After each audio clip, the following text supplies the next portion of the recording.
Guys, स्वागत है आपका मेरे चैनल क्वेश्चनोलॉजी में।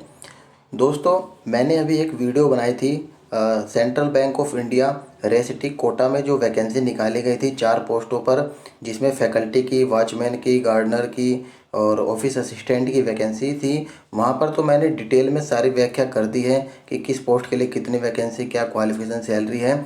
यहाँ पर मैं आपको एप्लीकेशन फॉर्म को भरकर बताने वाला हूँ स्टेप बाय स्टेप कि आप लोग ऑफिस असिस्टेंट का फॉर्म और फैकल्टी का फॉर्म कैसे भरेंगे। दोस्तों, जो 4 पोस्ट थी ऑफिस असिस्टेंट और फैकल्टी का, दोनों पोस्टों के लिए सेम आप लोगों का ये एप्लीकेशन फॉर्म है। और जो वॉचमैन और गार्डनर का है उसके बाद सेम एप्लीकेशन फॉर्म है। तो दोस्तों, मैं आप लोग को सेम तरीके से आप लोग को यहाँ पर भरकर बता देता हूँ। देखिए, सबसे पहले हम बात करने वाले हैं यहाँ पर कि फ़ोटो कैसे लगाएंगे। तो यहाँ पर आपको पासपोर्ट साइज़ का फ़ोटो लगाना होगा। इससे पहले आपको बता दूँ दोस्तों, जैसे छिंदवाड़ा में वैकेंसी निकाली गई थी सेंट्रल बैंक ऑफ इंडिया में, जबलपुर में भी दोस्तों वैकेंसी निकाली गई थी, उसका भी मैंने फॉर्म भरकर बता रखा है कि कैसे आप लोग फॉर्म भरेंगे।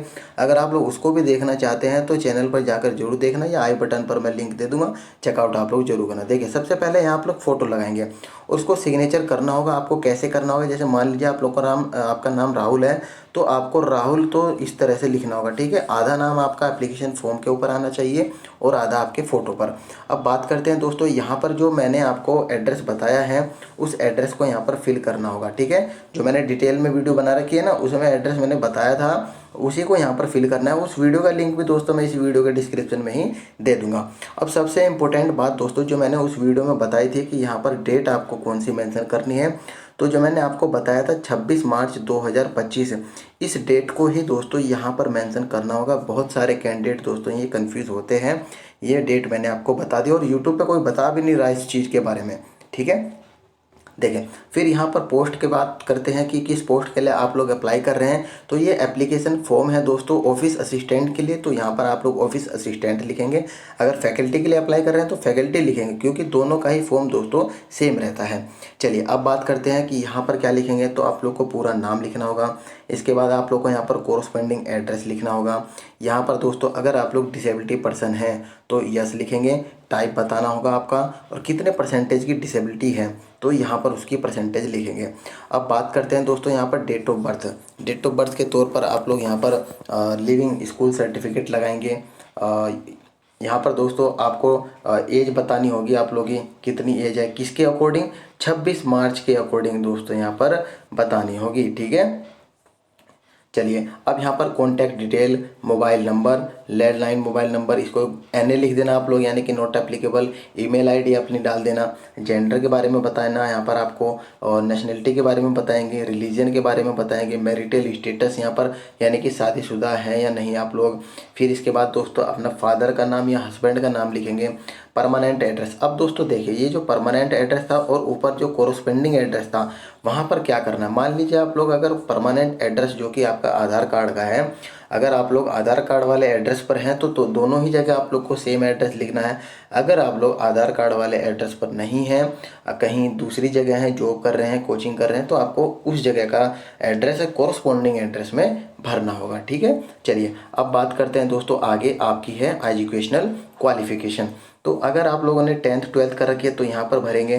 फिर इसके बाद ग्रेजुएशन की जानकारी देनी होगी, किस बोर्ड से करी है, फुल टाइम या पार्ट टाइम, पासिंग ईयर बताना होगा, 12th किस साइड किन किन सब्जेक्ट से किया था, कितने मार्क्स आप लोग के आए हैं, इसकी जानकारी देनी होगी। ये सारी क्वालिफिकेशन है। कंप्यूटर से संबंधित कोई डिग्री डिप्लोमा कर रखा है, सर्टिफिकेट प्राप्त कर रखा है, तो उसको भी दोस्तों यहाँ पर आप लोग मेंशन कर देना, आपको प्रेफरेंस मिलेगी। और सेल्फ अटेस्टेड करने होंगे जो भी डॉक्यूमेंट आप लोग भेजेंगे, ठीक है। अब बात करते हैं दोस्तों, ये फॉर फैकल्टी के लिए है, हालांकि ये हम लोग भर रहे हैं तो लेकिन ये आप लोग का फैकल्टी के लिए है, आप लोग इसमें ना भरें, ठीक है। चलिए, बात करते हैं दोस्तों, अगर एक्सपीरियंस है तो भर भी सकते हैं आप लोग। इसके बाद बात करते हैं फॉर रिटायर ऑफिसर के लिए। इसमें भी दोस्तों आप लोग को कुछ नहीं भरना है, नॉट एप्लीकेबल लिखना होगा, एनए लिखना होगा। इसके बाद दोस्तों यहाँ पर प्रेजेंट एम्प्लॉयमेंट, अगर आप लोग फ़िलहाल कहीं जॉब कर रहे हैं तो कहाँ पर कर रहे हैं, वहाँ का पूरा एड्रेस, किस पोजीशन पर हैं, कितनी सैलरी वगैरह मिलती है उसको लिखेंगे। अगर नहीं कर रहे हैं तो इसको भी आप लोग को खाली छोड़ देना है, नॉट एप्लीकेबल लिखना होगा। अगर आप लोगों ने कहीं से एक्सपीरियंस ले रखा है तो उसकी ब्रीफ में डिटेल यहाँ पर दे सकते हैं। एक्सपीरियंस नहीं है तो इसको भी आप लोग खाली छोड़ देना।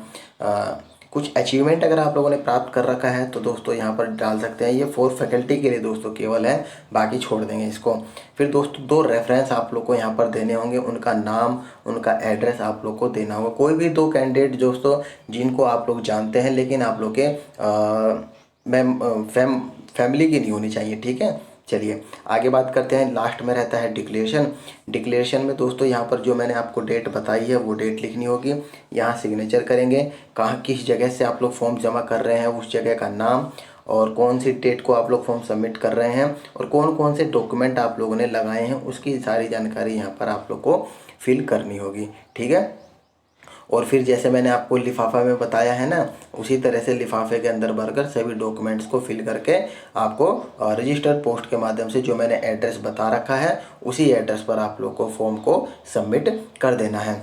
चलिए, अगर आपको दोस्तों वीडियो अच्छी लगी हो, सारी डिटेल सारी समझ में आ चुकी होगी, आपको कोई डाउट हो तो तब भी आप लोग दोस्तों कमेंट बॉक्स में कमेंट कर सकते हैं, मैं आपको रिप्लाई करने की कोशिश करूँगा। वीडियो अगर आपको अच्छी लगी हो दोस्तों में ज़रूर शेयर करना, वीडियो को एक लाइक भी कर देना।